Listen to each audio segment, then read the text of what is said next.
आता निवडणुका आघाडीत होतील की सोबळावर होतील हे जरी सध्या स्पष्ट नसलं तरी महापौर पदासाठी कुणाचा दावा आहे? एक सांगतो की महापौर पद हे शिवसेना उद्धव बाळासाहेब ठाकरे यांनाच मिळेल. किती काही झालं तर शेवटी लोकांना, जनतेला उद्धव बाळासाहेब ठाकरे म्हणजे बाळासाहेबांची शिवसेना हवी असते, कारण खूप काम करतात. आता याच्यातून जे पैशासाठी फुटून गेले, पैशासाठी, सत्तेसाठी, पैशासाठी फुटून गेले, त्यांचं पुढं काय होईल पहा. कारण प्रभाग झालेला आहे. आता प्रभागामध्ये त्या ठिकाणी सगळ्याच पूर्ण 40,000 मतदानामध्ये त्यांचं इतकं प्राबल्य आहे असं नाहीच.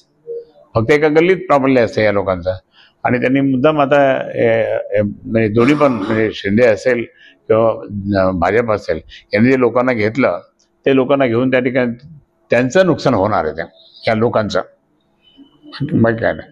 महापौर पदासाठी दावा कोणाचा आहे? महापौर पद तुम्हाला सांगतो की ही शिवसेना माननीय बाळासाहेब ठाकरेंची म्हणजे हे शहर बाळासाहेब ठाकरेंचं शहर आहे. त्यामुळे ही महापौर पद हे शिवसेनेला उद्धव बाळासाहेब ठाकरेच मिळेल, पूर्ण खात्रीने मी सांगतो. खरं तर शिवसेना फुटीनंतर पहिल्यांदाच महापालिकेचे निवडणुकीचं आव्हान. आता तीच तर मजा येणार आहे. आता तीच मजा येईल, तीच मजा येणार आता. पण जी भाजप शिवसेनेचा बोर्ड धरून उभे राहते झिरो झाली होती 88ला, भाजप झिरो होती, झिरो. आता त्या भाजपचं काय होऊ शकतं? नाही, आता त्या भाजपचं आता त्यांच्यामध्ये इतकी खिचडी आहे, ती खिचडी आता कोणाकोण तिकीट देणार. समजा तुम्ही त्या ठिकाणी गेले तर तुम्हाला देणार की यांना देणार, की हे ओरिजिनल आहे त्यांना देणार, हे हा प्रश्न त्याच्याकडे निर्माण व्हायला लागला आता. आणि म्हणून खूप अवघड आहे. आणि आजकालचे कार्यकर्ते हे बाकी सगळं स्वतःचा पाहत असतात. ते तुम्ही उल्लेख केला तसं भाजपमध्ये इतर पक्षातल्या नेत्यांची मोठी गर्दी झाली आहे. त्यामुळे येत्या निवडणुकीच्या तोंडावर ठाकरे गटामध्ये मोठ्या प्रमाणात पक्ष प्रवेश होतील अशी चर्चा आहे. होऊ शकते, होऊ शकेल. पण ते माननीय उद्धव साहेबांच्या आदेशानुसारच होईल. आम्ही कोणी त्या ठिकाणी हा गेला परत आला ते उद्धव साहेब ठरवते. लोक काही संपर्कात आहे का तुमच्या? ते आहे, भरपूर आहे. पक्ष सोडून गेलेल्या लोकांना तुम्ही काय सांगा? नाही, तुम्ही जिथे गेलात ना त्या सुखी राहा तुम्ही, बस इतकंच म्हणून.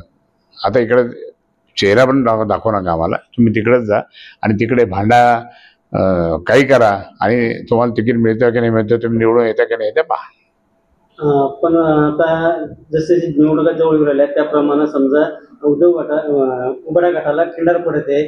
मागच्या हप्त्यामध्ये पण माझे महापौर त्र्यंबक तुपे हे शिवसेना शिंदे गटामध्ये गेले. ते त्र्यंबक तुपे काय गेले माहिती आहे ना? त्र्यंबक तुपे काय गेले माहिती आहे? आरक्षणामध्ये आपला रिझर्वेशनचं होतं ते टाउन प्लॅनिंगचं.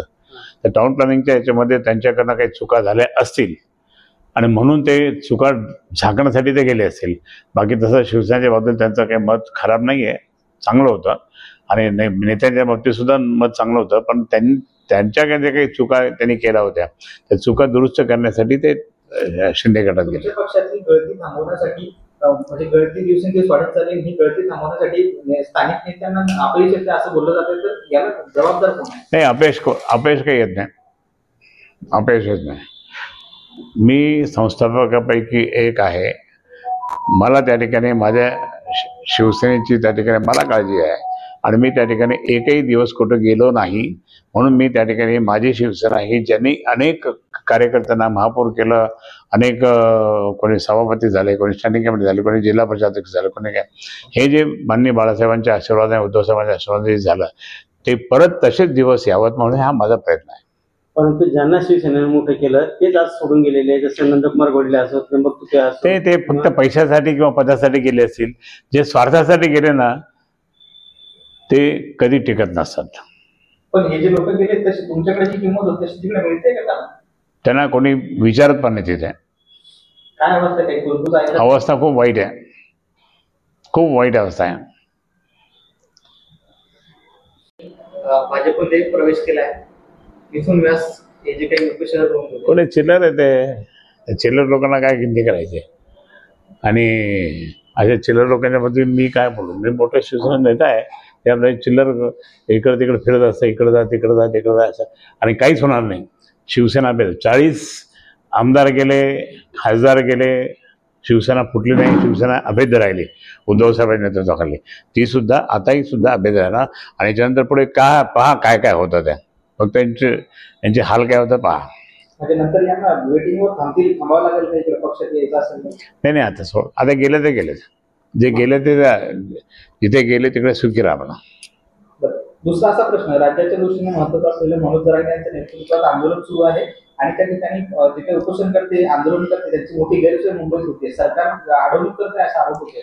नाही, गैरसमज म्हणजे एक तर तुम्हाला सांगतो की इतकं मोठं आंदोलन या ठिकाणी चालू आहे. सरकारने याची दखल घेतली पाहिजे आणि सरकारने याची दखल घेऊन त्या ठिकाणी त्यांना पूर्ण मदत केली पाहिजे. म्हणजे आंदोलकांना आता बरेच वेळेस आंदोलकांना त्या ठिकाणी मदत होतेच की नाही. मग इतके मोठे आंदोलन चाललं तर त्या ठिकाणी मदत दिली पाहिजे.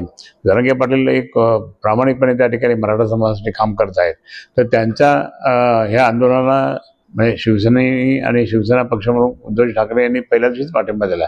मी सुद्धा त्या दिवशी त्यांच्यासोबत होतो तिथे त्यांच्या गावाकडे. आणि म्हणून मी या ठिकाणी सांगतो की आता इतके दिवस आंदोलन का करतात. मी लोकसभेत 4 वेळेस प्रश्न मांडलेला आहे. 4 वेळेस मराठा समाजाला आरक्षण द्या म्हणून मी मागणी केलेली आहे. सरकारने ते दखल घ्यावी आणि लवकरात लवकर तो प्रश्न सोडावा हे मी मागणी केलेली आहे लोकसभेत. परंतु इथे हे सरकार माहीत नाही काय काय गंमत करतं का हटकून त्यांना उपोषणाला बसवावं हे करावं त्या ठिकाणी झालं हे योग्य नाही.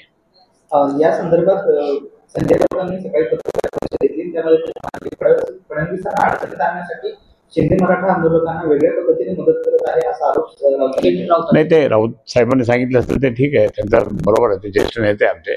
परंतु प्रत्यक्षात त्या ठिकाणी शिंदे आणि यामध्ये दादा असतील किंवा देवाभाऊ असतील यांचं कोणाचं एकमत दिसत नाही. म्हणून हे आज मराठा समाजाचे आंदोलक त्या ठिकाणी उपाशी तापाशी त्या ठिकाणी राहिले. हा आरोप हा खरा आहे. देवेंद्र फडणवीस म्हणतात की उद्धव ठाकरेंनी स्वतः नाही, देवेंद्र फडणवीसना मी एक सांगेन, देवाभाऊ तुम्ही उठसूट उद्धव साहेबांवर टीकाटी करू नका. तुम्हाला यांचा प्रश्न सोडवायचा तर आमच्या साहेबांचं नाव कशाला घेता तुम्ही. यांचा प्रश्न सोडवा ना तुम्ही, मग आम्ही तुम्हाला मानू की नाही चांगलं काम केलं. पण फक्त उद्धव साहेबांनी असं केलं, उद्धव साहेबांनी तसं केलं, उद्धव ते बोलून तुमची हे खराब होती त्या प्रतिमा. उद्धव ठाकरेंचं सरकार असताना हे देवेंद्र फडणवीस म्हणत होते की सरकारला आरक्षण देता येतं, आता स्वतः सत्तेत असताना त्यांचं केंद्रात राज्यात सरकार असताना का देत नाही हा प्रश्न महत्त्वाचा आहे. त्यावेळेस त्यांनी सांगितलं होतं की आरक्षण देता येतं सरकारला. मग आता तेच सरकारमध्ये बसल्यानंतर का नाही दिलं, हा एक म्हणजे लोकांशी खोटंच बोलायचं आपण, असं झालं. जरांगे परत मुंबईत का आले याची सर्व उत्तरं शिंदेच देऊ शकतील असा रोख मध्ये राज ठाकरेंनी व्यक्त केलेला आहे. केलं असेल ते बरोबर आहे, शिंदेवर केलं असेल ते. महापालिकेच्या निवडणूक आल्या खरं तर आता गेल्या बोला. अनेक वर्षापासून शिवसेना